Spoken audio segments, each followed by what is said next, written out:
My dear students, I feel that this video is quite essential at this point of time because there is a question: how many fires are built in the story To Build a Fire? Well, some of you have said 3 fires. Even I had discussed that 3 fires were built.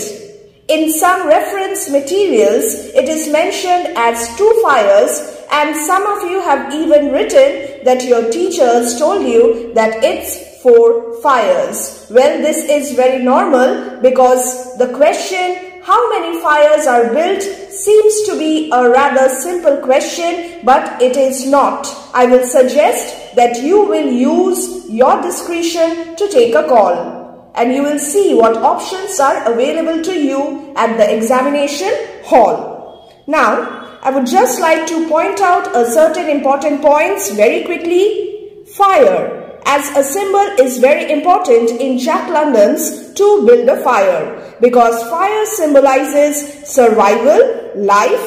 Fire also symbolizes protection and warmth, and fire also symbolizes human technology in harmony with nature. Now, taking this point into consideration, let us come to the title of To Build a Fire. The very expression to build a fire, it is a task, a process of building the fire. And what is the significance of this process and who is building it in the story? Yes, it is the man who is building the fire. And this shows the competence of the man, the resourcefulness of the man, as well as the scientific knowledge of the man, the man's efforts to build a fire, and the fire shows or is a symbol of human technology in harmony with nature. Well, he attempts to build a fire several times, multiple times, and that how many times is the question. The first one, he soon had a roaring fire. This is quoted from the text. And what did he do as a result of that fire?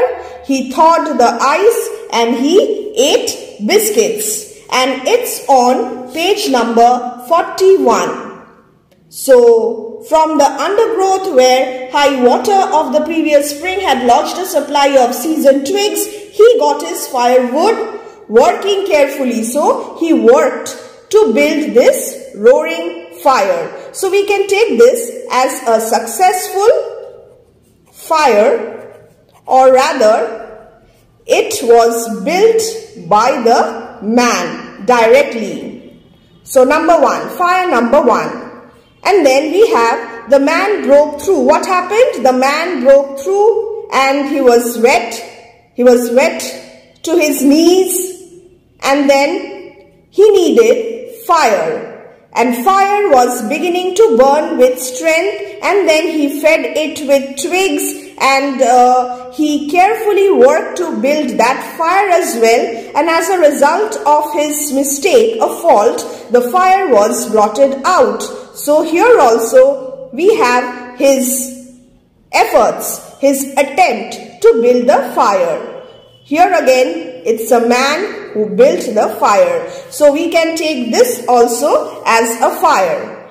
And then there is the case of the burning brimstone. The time when smoke choked him and he coughed spasmodically. 20 matchsticks were lit by him and the smoke just went up his nose. It's on page 47. Now, according to me, I will not take this as a full-fledged fire. So, I will not take this into consideration. And then, in sudden desperation, he lit 70 matches together, which fled into flame, and the blazing bunch fell into snow, and then the birch bark was alight. Now, well, here some of you may not agree and some of you may agree with me or any other reference materials. Here, the man was losing his control over his body. Gradually, he was losing control over his fingers, his feet, and then his body. So, Can we take this as his attempt, his conscious attempt to build the fire? Yes. Even if his body was failing, it's clearly mentioned he cherished the flame carefully and awkwardly.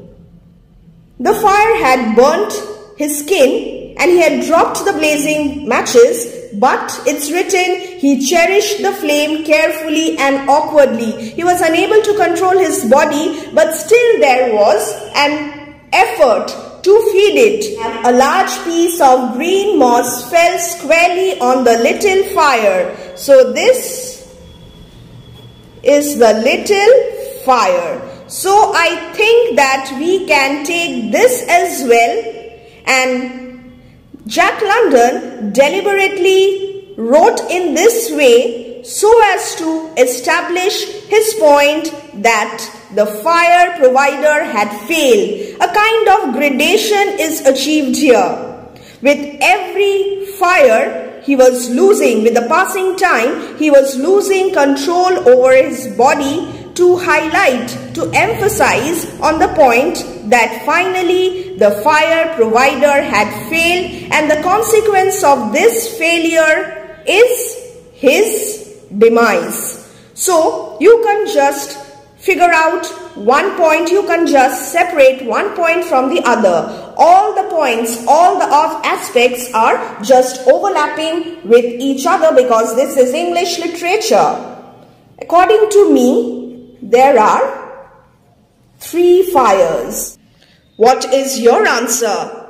What has your teacher told you at school? You will take all these things into considerations before making a choice, and then you will have options available at the examination hall in front of you. You will read all the options carefully and then make a choice. You will use your instincts, your judgment in order to analyze, eliminate and choose, because certain things are too complex and too vague to be handled in just one option. My dear students, I am ending my video here. All the best and take care of yourselves.